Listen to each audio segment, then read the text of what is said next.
Hey everyone, I'm Stephanie Conlon, a K-5 math specialist in CMS, and I want to welcome you to the third grade math learning for our January 25th workday. First, we're going to take a look at our agenda, which is pretty short and sweet. We're going to have a little preview of some content that's coming up for you in the third quarter.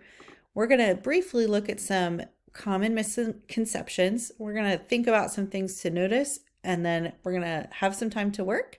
And we want you to complete your note catcher as you work, and we'll talk about that in just a moment. So this is our process for today. Although the note catcher is pretty much the same across all subject areas, there are subtle differences in how we approach our work today depending on the subject. So for your time in thinking about an upcoming topic for math, specifically topic 12, this addresses major work. And here's our flow for the day. So we're going to prepare our resources by unpacking the standards. I want you to take the assessment, thinking about the strategies you want your students to use and what misconceptions start coming up for you as you're solving the problems yourselves. Preparing for the daily lessons. We're going to leverage the advancing student learning a little bit today as well. And we definitely want you to complete that note catcher.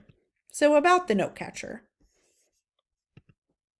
This is our January 25th note catcher for math. Like I said, I recognize it's pretty similar to the note catcher you've had for other content areas, but you'll definitely want to access this note catcher through the link in Canvas. And just reach out to me if you have any trouble accessing that. But your ideas for these questions, those will be needed for your attendance survey at the end. So make sure to take some good notes.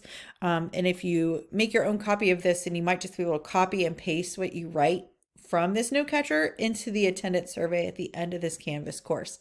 So just something to know there. All right, we're going on now to our content preview. So we're thinking about topic 12 because this is the place where students starts to think about fractions as numbers. So we're really pushing on students' idea that there are numbers that exist between whole numbers. And without a doubt, like I said before, this is definitely major work for the grade level. And this unit, topic 12, begins February 10th. So this is definitely timely for your work today, January 25th, in thinking about what's going to prepare me for content that's coming up in the third quarter that's super critical for students to know. And this work builds from topic 12 into topic 13 as students use their strategies and models from topic 12 to help them compare fractions in the next topic.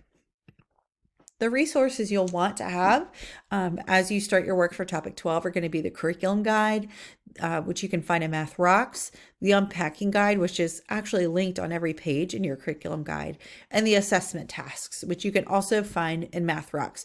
You might want to just take a moment, pause, and pull these three things up. Make sure you have your copy of the note catcher handy as well. And if you've not logged into Math Rocks before, just a quick reminder for you, this is what the course looks like. It looks like this Math Rocks blue box here, and this is the enroll code below. So again, if I can support you in logging in or accessing any of these materials today, please just feel free to reach out and let me know if I can. So we're going to jump in to topic 12 first with some misconceptions, and I'm going to lead with some assessment items. So this is the first assessment item I wanted to share with you. If you've taught third grade in the past, you probably recognize this task in particular as one that students do commonly at a district level. They do tend to struggle with this problem. And there may be a lot of reasons why, and I want you to think about, there's 4 answer choices here, of course, and the question is which flags were partitioned into fourths correctly, and what are the reasons why students might be missing this over and over. And as you're thinking through that, I also want you to leverage the curriculum guide resources we have. The very first lesson is aligned to this question. So students have practice problem opportunities to answer questions that are similar to this problem. And there are also some really nice choice board activities that you can access at the end of the curriculum guide that are also going to help address the misconceptions that students may present when given similar tasks to the one that you just saw from the assessment. And here's another common misconception from topic 12. This is number 17, which fraction represents the thirds and two wholes. And for number 17, this was actually one of our lowest performing test items in the past. And I wonder why students are really struggling with this task in particular. And we may have a lot of guesses as to why.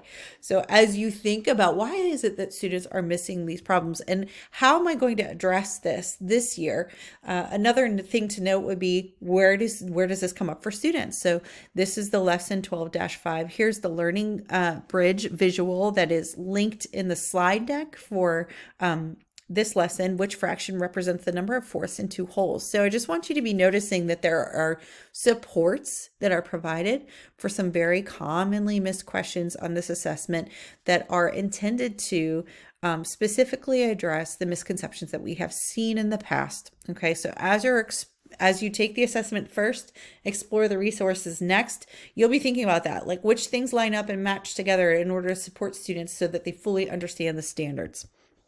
And in line with that, just a few things to notice, that there are CMS created lessons within topic 12, and the intention for those is that they help address the full expectations of the standards. So there are 2 pattern block lessons that are included, and 1 number line lesson that has also been developed by CMS in order to support students really mastering these 3 standards. And the choice board activities provide more standards aligned grade level practice for students that you can leverage either during workshop time or with students in a small group.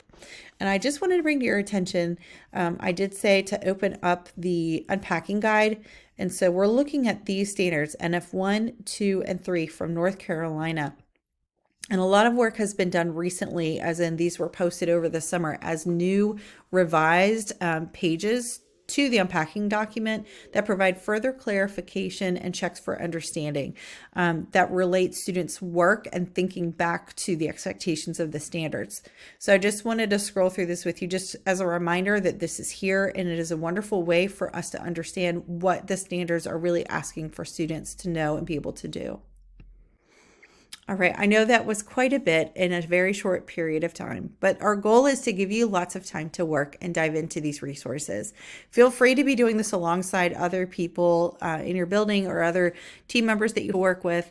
In order to get the most out of diving into this work, it might be best to do together, but I want you to enjoy it and be a curious learner about topic 12 as you go off to work. Remember to complete your note catcher, as you will need that as you finish your attendance survey at the end of this entire Canvas course. All right, thanks everyone.